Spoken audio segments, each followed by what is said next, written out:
दोस्तों, हम भारतीय कार चाहे कितनी भी महंगी खरीद ले, लेकिन एक चीज है जो हमेशा हम इंडियंस के लिए एक दर्द बन के रहती है, पेट्रोल के दाम। आज आप 100 रुपए डलवाओ, कल वही पेट्रोल हो जाता है 102 रुपए का, कभी 95 तो कभी 110। इसके पीछे लॉजिक क्या है या फिर कहानी क्या है, मतलब समझ ही नहीं आता कि ये पेट्रोल के दाम बढ़ते ही क्यों रहते हैं। तो हेलो फ्रेंड्स, स्वागत है आपका सीखो के ऑफिशियल शो डेली पंच में। तो चलिए आज हम इस राज को समझने की कोशिश करते हैं एकदम सिंपल और स्ट्रेट वे में। सबसे पहला पॉइंट, इंडिया के पास पेट्रोल की अपनी बड़ी रिजर्व्स नहीं है। मतलब जो पेट्रोल हम रोज यूज करते हैं उसका ज्यादा हिस्सा इंपोर्ट होता है बाहर के कंट्रीज जैसे सऊदी अरेबिया, इराक, रशिया से। अब जब बाहर के देशों में दाम ऊपर नीचे होते हैं तो उसका डायरेक्ट असर हमारे पेट्रोल पंप्स पे पड़ता है। सोच लो, अगर दुनिया में ऑयल की सप्लाई कम हो गई और डिमांड ज्यादा बढ़ गई तो दाम बढ़ना तो है ही, फिर वो चाहे कितने भी पैसों से बढ़े। अब दूसरा एक छुपा हुआ फैक्टर है डॉलर, क्योंकि इंडिया जब भी पेट्रोल खरीदता है वो पेमेंट हमेशा अमेरिकन डॉलर में करता है। तो अगर रुपी डॉलर के मुकाबले कमजोर हो जाए,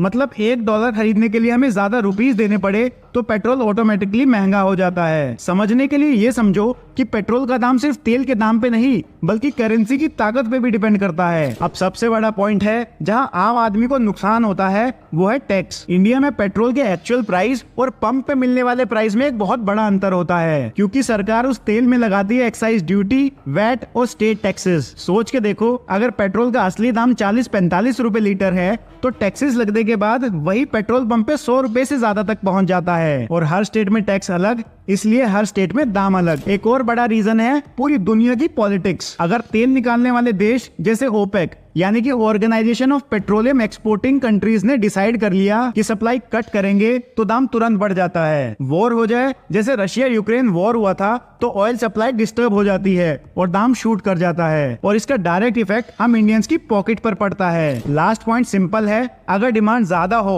और सप्लाई कम हो तो दाम तो बढ़ेगा ही। इंडिया में गाड़ियां बढ़ रही हैं, ट्रांसपोर्ट का यूज बढ़ रहा है, मतलब डिमांड कंटिन्यूअसली ऊपर जा रही है। और जब तक कोई दूसरा फ्यूल और इलेक्ट्रिक गाड़ियां ज्यादा कॉमन नहीं होती, पेट्रोल के दाम बढ़ते रहना ऑलमोस्ट गारंटीड है। तो दोस्तों, अगली बार जब आप पेट्रोल पंप पे दाम देख के हैरान हो जाओ तो याद रखना, इसका रीजन सिर्फ एक नहीं है। कहीं इंटरनेशनल पॉलिटिक्स, कहीं डॉलर, कहीं सरकारी टैक्स और कहीं डिमांड सप्लाई का गेम, सब मिलके बनाते हैं एक परफेक्ट रेसिपी जिसमें पेट्रोल के दाम बढ़ते ही जाते हैं। और हाँ, आपके लिए असली सवाल ये है, आपको क्या लगता है इलेक्ट्रिक गाड़ियां अच्छे से मार्केट में आने के बाद पेट्रोल के दाम कभी कंट्रोल में आ पाएंगे? कमेंट में अपने विचार जरूर बताना। और वीडियो पसंद आई तो लाइक, शेयर और फॉलो करते हुए जरूर जाना।